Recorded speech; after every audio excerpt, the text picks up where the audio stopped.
Halo teman-teman, kembali lagi bersama saya Rizky Alamsa. Nah, sebelumnya kita telah membahas mengenai EOIP tunnel, di mana lokal yang berada pada set pusat dengan lokal yang berada pada set cabang itu menggunakan network yang sama.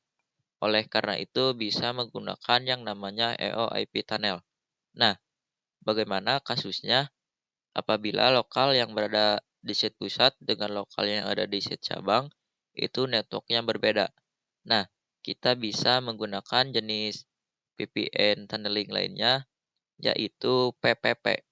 Nah, PPP itu memiliki kepanjangan Point to Point Protocol. Nah, pada satu kategori ini ada jenis-jenis VPN tunneling yang bisa kita gunakan, yaitu ada L2TP, PPTP, dan lain sebagainya. Nah, untuk PPP ini bisa digunakan untuk membangun tunnel, yaitu melakukan koneksi interface virtual secara langsung antara dua lokasi yang berbeda melalui internet. Oke, mungkin ini saja mengenai PPP dan nantinya kita akan membahas mengenai PPTP terlebih dahulu. Oke, kita prepare dulu topologi untuk PPTP. Nah, karena kita ingin menghubungkan network yang berbeda, jadi di pusat itu networknya berapa dan di cabang berapa. Oke, untuk yang pusat kita akan menggunakan 192.168.1.0. Lalu untuk yang sisi cabang akan menggunakan 192.168.2.0. Jadi PPTP bisa digunakan apabila lokal pada setiap kantornya ini memiliki network yang berbeda.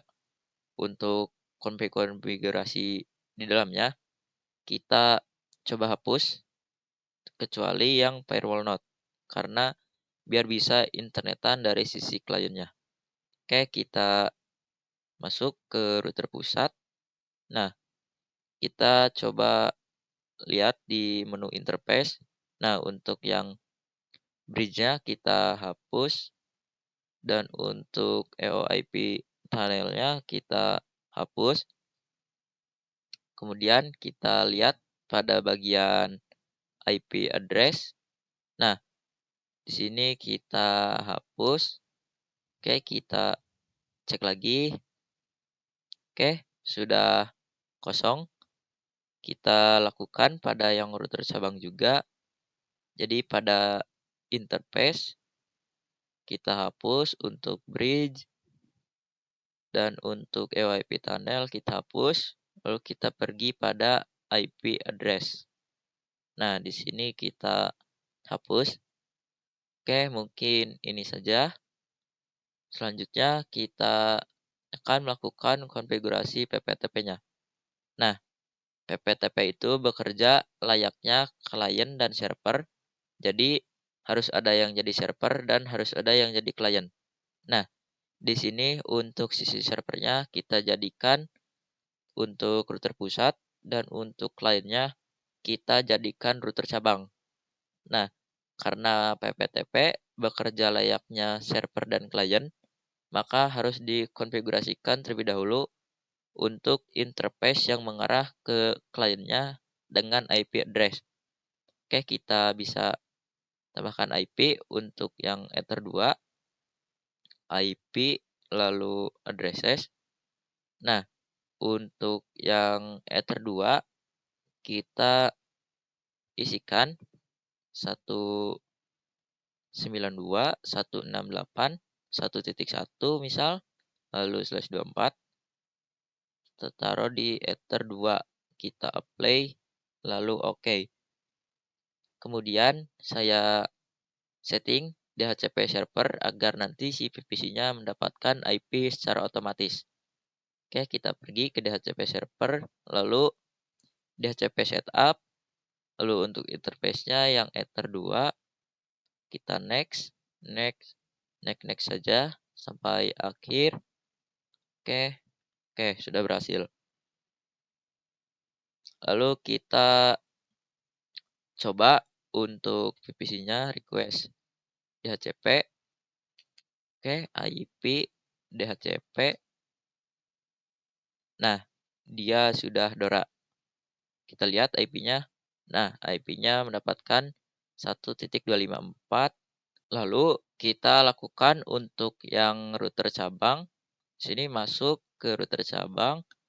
Lalu tambahkan IP address-nya 192.168.2.1 untuk yang router cabang. Lalu interface-nya Ether 2. Kita apply. Lalu oke. Nah, lalu kita setting DHCP servernya. DHCP setup untuk interface-nya Ether 2. Di sini next saja. Next. Nah, lalu kita coba request IP DHCP. Nah, dia sudah Dora. Nah, oke, dia sudah mendapatkan IP-nya 2.254. Oke, langsung saja kita konfigurasikan untuk PPTP-nya. Kita konfigurasikan di router pusat terlebih dahulu. Masuk ke router pusat. Lalu kita pergi ke menu PPP. Nah, di sini ada yang namanya PPTP server. Lalu di sini kita bisa enable, lalu apply, lalu oke. Nah, by defaultnya di sini sudah aktif PPTP servernya. Nah, saya ingin nanti untuk sisi PPTP kliennya, ketika ingin terhubung ke PPTP servernya, dia menggunakan username dan password. Maka dari itu kita bisa bikin username dan passwordnya pada sisi PPTP server. Nah, kita bisa pergi ke menu secret, lalu di sini kita add, lalu untuk namanya PPTP strip Rizky, lalu untuk passwordnya kita gunakan yang 123 aja, kita gunakan 123. Lalu untuk servisnya kita menggunakan yang PPTP. Untuk profilnya di port. Lalu di sini ada local address dan remote address. Kalau kita definisikan, ini IP untuk interface tunnelnya. Kalau saya definisikan local address, maka dia adalah IP pada interface tunnel si servernya. Kalau kita definisikan remote address-nya, maka ini untuk interface tunnelnya dari sisi cabang. Oke, kita isikan untuk yang local address-nya 10.10.10.1 dan untuk remote address-nya 10.10.10.2. Oke, kita bisa apply. Kita oke. Selanjutnya kita konfigurasikan untuk PPTP kliennya di router cabang. Oke, kita masuk ke router cabang. Lalu di sini kita bisa pergi ke menu PPP. Lalu kita add dan kita pilih yang PPTP client. Nah, untuk bagian generalnya kita abaikan saja. Kita fokuskan pada menu dial out. Oke, untuk connect to. Nah, connect to ini nanti kita ingin hubungkan ke router yang mana. Karena kita ingin menghubungkan ke router pusat, maka kita bisa isikan IP statik dari router pusat. Oke, 192.168.119.21. Nah, untuk usernya dan passwordnya kita isikan yang sudah kita buat tadi pada sisi server. Untuk usernya tadi pptp strip Rizky dan untuk passwordnya 123. Untuk profilnya karena pada sisi servernya default, kita gunakan yang default saja. Oke, kita bisa apply, lalu oke. Lalu kita coba cek pada menu IP address. Nah, di sini sudah ada IP dari si tunnelnya. Oke, jadi pada sisi cabang 10.2, lalu kita lihat pada sisi pusat. Kita lihat IP address. Nah, pada sisi pusat 10.1.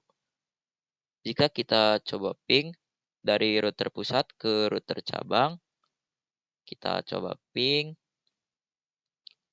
10.10.10.2. Nah, dia sudah bisa. Oke, mungkin ini saja. Nah, di sini permasalahannya adalah jika kita coba cek pada IP root, kita coba cek IP root print.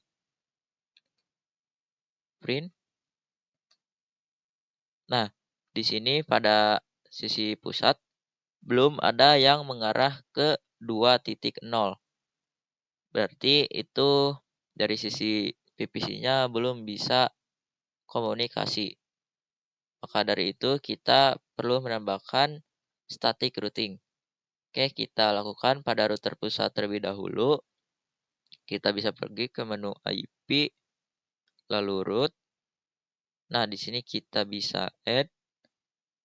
Nah, karena kita ingin ke 2.0, kita bisa isikan untuk DST address-nya 192.168.2.0.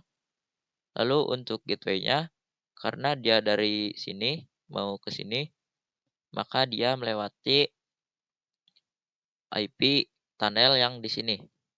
Nah, untuk IP tunnel di sini saya lupa taruh 10.10.2, dan untuk ini 10.10.1. Oke, kita bisa isikan 10.10.10.2. Lalu di sini prefix-nya kita isikan, lalu kita apply, lalu oke. Nah, dia sudah ada informasi AS. Lalu kita lakukan hal yang sama pada sisi router cabangnya.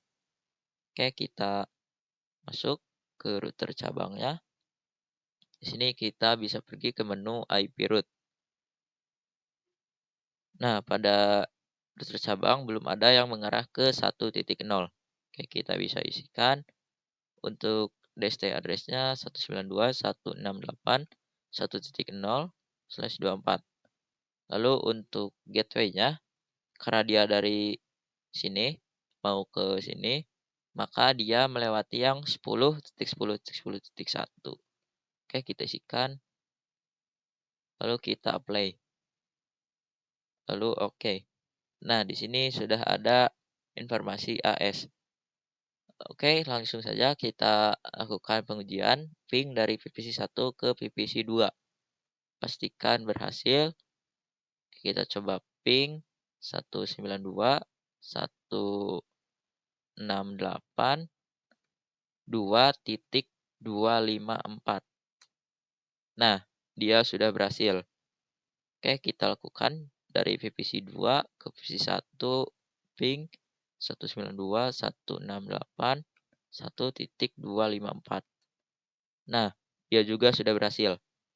Lalu kita coba ping ke internet 888. Oke, dia sudah berhasil. Kita juga ping ke google.com. Nah, dia sudah berhasil. Oke, mungkin ini saja